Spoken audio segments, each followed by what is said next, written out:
Boa noite, meus amados irmãos, graça e paz do Senhor seja com todos. Quero louvar a Deus por esse dia maravilhoso, né? Que a gente passou, por esses dias que a gente passou ali no acampamento, junto com a igreja. Eu estava rindo porque eu falei com as irmãs que eu descansei tanto, sexta e sábado, que eu estava cansada de tanto descansar. Aí a gente chegou, foi muito bom. Quero louvar a Deus pela vida de cada um ali, né? A brincadeira ali com a Alessandra, com a pastora, foi muito bom. E com as irmãs. Né? E aí quando eu cheguei, passei esses dias, já na saída, um borrachudo me ferrou. Aí meu pai inchou muito e não consegui ir para a igreja hoje, né? Recebi um presente ilustre hoje, né? A minha neta, na hora que eu estava me arrumando para ir para a escola dominical, ela chegou. Aí à noite meu pé estava muito inchado, não consegui ir. Mas Deus, Ele é fiel, né? Deus, Ele prepara. Eu falei, Deus, eu estou precisando de algo diferente, Senhor. Amados, na hora de eu sair, eu moro bem perto da igreja e quase que eu não ia. Fiquei ali, olhava lá para lá da igreja para ver se tinha alguém, nada. Eu falei, acho que eu não vou mais, eu estou tão assim. Mas o inimigo, ele vai tentar de todas as formas te parar, e você também. As suas preocupações, o seu cansaço, vai tentar lhe paralisar. Não é só o inimigo, é você também. E aí eu falei, Deus, eu vou me levantar. E fui, foi bênção de Deus. Tudo foi muito bom. A comida, uma bênção, meu Deus, tudo foi bom demais. Né? A palavra que os pastores ali da sede trouxe, meu Deus. Tudo muito bonito, tudo muito bom. E eu quero louvar a Deus pela vida de todos, né? Todos os irmãos. Não perca tempo com coisas vãs, não perca tempo pensando, não perca tempo, será se eu faço, será se eu não faço. Peça apenas a direção ao Espírito Santo de Deus, que Ele vai te direcionar, como Ele me direcionou na sexta-feira de manhã, né? E Deus, Ele é fiel, né? Eu quero louvar a Deus pela vida de cada um. Quero colocar a vida do meu cunhado nas mãos do Senhor, o João Patias, que o diabetes dele está muito alto, mas eu creio que não há nada que Deus não possa fazer por ele, por todos nós. Que o Espírito Santo de Deus venha entrar ali, naquele terreno, naquela fazenda, no meio daquele povo ali, e se revelar, né, para eles, né, que Deus venha fazer, porque há uma promessa ali, e eu creio na promessa do Senhor, que toda obra, que toda palavra, que toda inveja, porque sempre há, irmãos, inveja no meio daqueles que prosperam, no meio daqueles que têm vontade de trabalhar e que trabalham, né? A inveja sempre vai vir, mas eu tenho certeza que não tem inveja que Deus não possa lançar por terra. E é isso que eu desejo nesta hora de hoje, na vida da minha irmã Silvana e do meu cunhado, né, João? Que Deus faça um milagre, né? Que Deus entre ali com justiça, que Deus entre ali, desembaraçando tudo que está embaraçado, e também nas nossas vidas, amém? Quero deixar alguns versículos aqui que está no livro de Mateus, capítulo 19, que diz assim o contexto. Acerca do divórcio, aqui fala sobre o divórcio, né? Em Mateus 19. E o versículo 1 vai dizer assim, deixa eu dar uma paradinha naquela máquina ali que eu estou lavando uma roupa aqui, para a glória de Deus. Mas eu não quero que os irmãos fiquem escutando esse barulho. Amém? Glória a Deus. Nosso Deus, Ele é um Deus lindo, né? Que maravilhoso. Aleluia. O Senhor vem nos fortalecer a cada dia, né, das nossas vidas. Eu gosto muito de ficar aqui nesse lugarzinho aqui. Aqui é a minha sala e minha cozinha. Eu gosto muito de deixar a palavra aqui. E diz assim a palavra do Senhor, Mateus 19, versículo 1 em diante. E aconteceu que, concluindo Jesus esses discursos, saiu da Galileia e dirigiu-se ao confins da Judeia, além do Jordão. E, seguindo-no, muita gente os curava ali. Ou seja, Jesus, depois que ele saiu ali, você for ler no versículo 18, você vai ver, né, a conclusão que ele está falando aqui no versículo 19. E ele saiu daquele lugar onde ele estava e ele foi lá para a Judeia, né? Além da Galileia. Além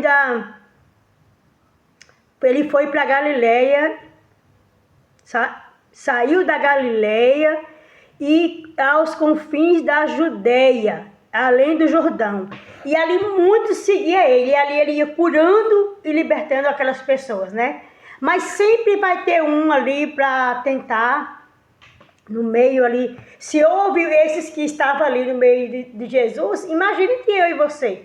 Sempre vai ter um que vai tentar nos parar, vai tentar ficar ali observando para ver se a gente dá um passo falso, para ver se a gente fala algo que não é de Deus, para depois tentar nos corrigir ou até mesmo nos apontar.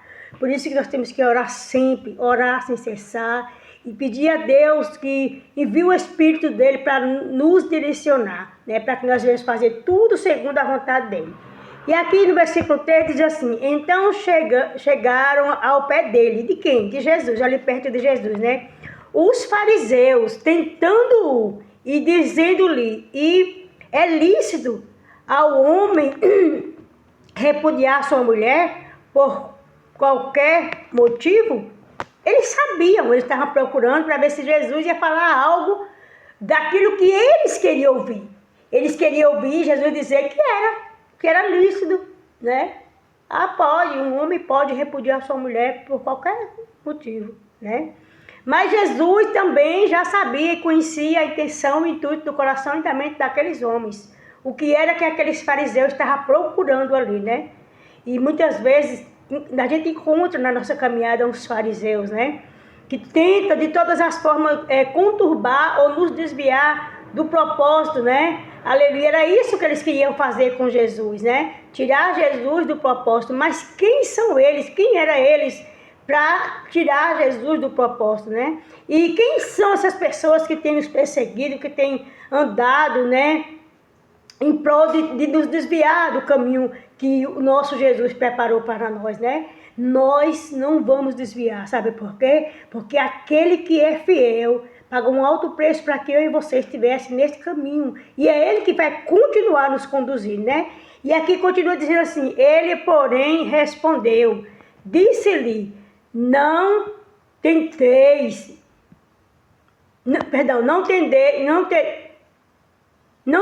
lido que no princípio o Criador os fez macho e fêmea? Olha a resposta, né?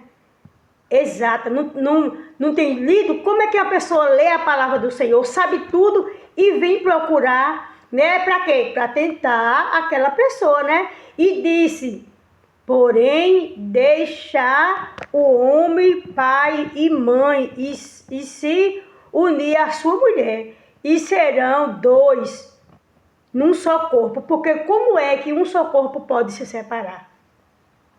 Né? Porque ele estava perguntando, o homem aqui, né? Os fariseus procurou a Jesus se era lícito deixar a esposa, né? Por qualquer coisa. E Jesus deu a resposta certa. Porque Deus, desde o início, desde o princípio, fez o homem e a mulher, macho e fêmea, né? O homem para a mulher e a mulher por homem.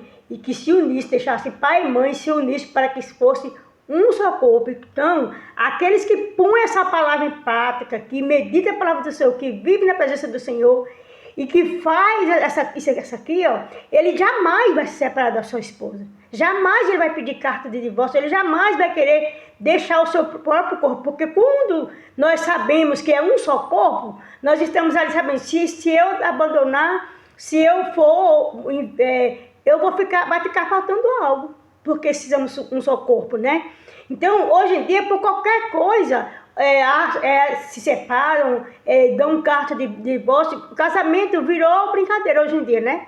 Para muitos, mas ainda há muitas mulheres de Deus e muitos homens de Deus que cuidam da sua esposa como ela merece, como se estivesse cuidando do próprio corpo dele.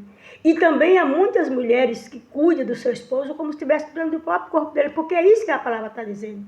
Quando unir um ao outro, é uma só carne. Então, como é que você vai cuidar do seu esposo? Como se você estivesse cuidando do seu próprio corpo. E a mesma coisa, esposo. Mas ainda há muitas mulheres que sofrem, né? Como a gente tem visto aí nas redes sociais, abusos, né? Abuso absurdo. Sofrem cárcere privado terrível. Há muitas mulheres que passam por isso. Quantas mulheres morrem no Brasil todos os dias? No Brasil e em vários países, né? Quantas mulheres morrem porque acham que tem que se submeter a abusos terríveis, né? E não é isso que a palavra está dizendo. A palavra está dizendo que é para um cuidar do outro. Aleluia, glória a Deus. Porque são um só corpo. Assim não só mais dois, mas uma só carne. Portanto, o que Deus ajuntou, não separará o homem. Disse-lhe eles, então, porque mandou Moisés dar-lhe carta de divórcio. E de todas as formas, aleluia, e repudiá-la. De todas as formas, ele tenta fazer o quê? Mudar o contexto da palavra. Mas Jesus, na sabedoria e na autoridade, que vai dizer, né? Ele diz, por que Moisés fez assim, assim? Aí ele vai dizer, né? Lá mais à frente, que Moisés fez isso, né? E aí Jesus responde, disse-lhe, Moisés, por causa da dureza do vosso coração, vos permitiu repudiar-vos mulheres, vossas mulheres, mas ao princípio não foi assim. Eu vos digo, porém, que qualquer que repudia sua mulher, não sendo por causa de prostituição e casar com outra, cometerá adultério, e o que casar com a repudiada também cometerá adultério. Disse-lhe seus discípulos, se assim é a condição do homem, relativamente à mulher, não convém casar. Aleluia. Então aqui, né, Jesus está falando que aquele que fizer isso, o homem ou a mulher, que cometer adultério, aí sim. Por isso que Moisés permitiu a carta de divórcio e de repúdio, mas tem que haver uma prova de que verdadeiramente houve essa situação, né? E ali você vê que de todas as formas o inimigo está tentando distorcer a vinda de Jesus ali, porque Jesus estava ali, né? Para ensinar a palavra, né? E quantas vezes nós nos encontramos numa situação assim? Se o próprio Jesus teve pessoas ali o tempo todo tentando distorcer as palavras, tentando fazer com que ele se perdesse nas palavras, para testar Jesus, para ver se verdadeiramente ele era o Filho de Deus. E ainda assim, quando comprovado que verdadeiramente ele é o Filho de Deus, muitos cuspiram, mataram, crucificou, né? Mas nem por isso a obra de Jesus ficou parada, porque Jesus não veio para olhar para o homem, Jesus não veio para ouvir ao homem, mas para ser ouvido pelo homem, para colocar em prática tudo aquilo que o Pai o ensinou. E é isso que nós temos que fazer. Todos nós viemos aqui neste mundo com um propósito. Jesus cumpriu o propósito dele. Foi fácil? Claro que não. Não será fácil para mim, não será fácil para você, não será fácil para ninguém. Porque cumprir um propósito não é fácil. Mas o Senhor está conosco. Aquele que venceu a morte, aquele que ressuscitou ao terceiro dia, aquele que cumpriu todos os propósitos a qual o Pai o enviou, também estar conosco, comigo e com você, para que nós venhamos cumprir o nosso propósito aqui na terra, amém? Espero que você tenha entendido a palavra, que Deus o abençoe. Eu passei esses dias aí, que eu estava, como eu falei, estava no retiro dentro da igreja, foi uma bênção. Lá não pegava internet, lá não tinha como gravar vídeo, né? Mas foi tremendo, né? Que você continue compartilhando das coisas da tua igreja, vá aos encontros, vai para a igreja, se una com a igreja, né? Peça a Deus para abrir os teus olhos espirituais, para que possa viver uma vida com Cristo, em nome de Jesus. E que você venha ser testemunho, que você não venha tentar se engajar em qualquer lugar, junto com qualquer pessoa, que você não venha tentar chamar a atenção das pessoas, mas chame a atenção de Deus, porque quando eu e você chamamos a atenção de Deus, as demais pessoas vão ver que verdadeiramente nós somos servos do Senhor, que nós não somos ali intrusos, mas somos servos do Senhor, em nome de Jesus. Pai amado e querido, nesta hora de hoje eu quero render graças ao Senhor por tudo que o Senhor tem feito. Pai, continua abrindo os meus olhos, continue, Senhor, aleluia, me dando sabedoria, autoridade, para que eu possa fazer o teu vídeo. Mais uma vez eu quero agradecer Aleluia, a cada um dos membros ali da Assembleia de Deus, Madureira, Pai, porque nós, Pai, somos um corpo, Pai, um corpo ali, um para ajudar os outros, uns para estar ali junto com os outros. Meu Deus, que o Senhor vá de encontro, Pai, a petição dos meus filhos, dos meus netos, da minha família. Guarde cada um que vai ouvir a Tua palavra, guarde cada um que vai ouvir esta mensagem. Senhor, ser Tua bênção conosco, Pai, em nome de Jesus. E que o Teu nome seja sempre glorificado e exaltado em nossas vidas. Repreende todo espírito maligno de contenda, de enfermidade sobre as nossas vidas, mas nos dê autoridade, visita a mente da minha filha, o corpo físico e espiritual, assim como cada um que tem passado por luta como ela, também com o meu filho, abençoa, meu Deus, faça crescer espiritualmente os meus filhos, minha família, minha parentela de longe e de perto, e também a parentela dos meus irmãos que vai ouvir a mensagem em nome de Jesus. O que daria eu e você por todos os benefícios que o Senhor tem feito por nós. Amém?